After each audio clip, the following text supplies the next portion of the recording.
Assalamualaikum anak soleh dan soleha. Hari ini kita akan belajar bahasa Indonesia dengan indikator menyajikan informasi penting dari hasil pengamatan yang dibaca dan didengar.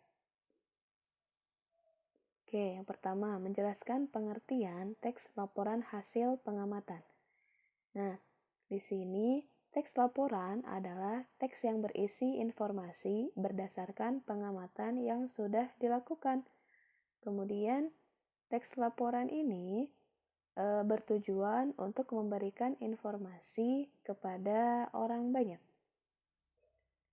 Selanjutnya, secara umum, teks laporan ini terdiri dari beberapa jenis, antara lain teks laporan hasil pengamatan, teks laporan perjalanan, teks laporan kegiatan, dan teks laporan peristiwa. Nah, yang akan kita pelajari yaitu teks laporan hasil pengamatan.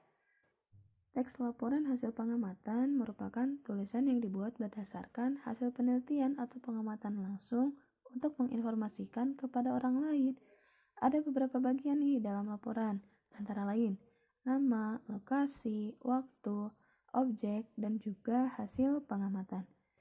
Berikut ini adalah contoh teks laporan hasil pengamatan. Nah, di sini ada nama kegiatannya yaitu pengamatan objek wisata Taman Safari Indonesia. Itu disebutnya dengan nama kegiatan.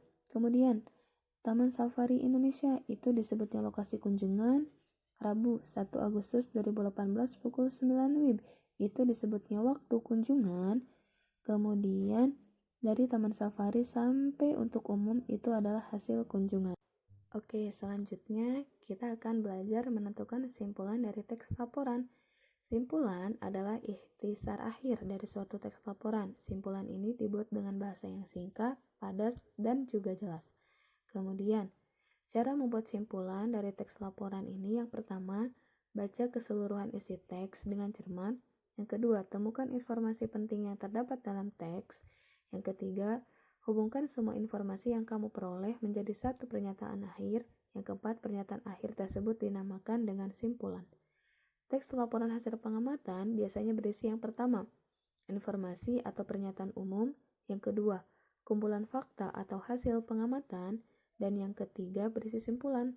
Di sini bisa kalian lihat, baca dulu ya laporan hasil pengamatan yang ini.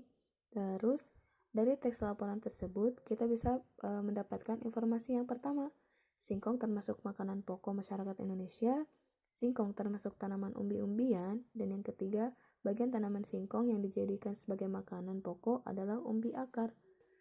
Oke, sekarang coba kita ingat lagi ya teks yang tadi udah kita pelajari. Nah, di sini dari informasi yang tadi kita peroleh, bisa kita ambil simpulan bahwa singkong merupakan umbi-umbian yang dimanfaatkan sebagai makanan pokok masyarakat Indonesia. Oke, cukup sekian pelajaran kita hari ini. Ketemu lagi minggu depan ya. Assalamualaikum.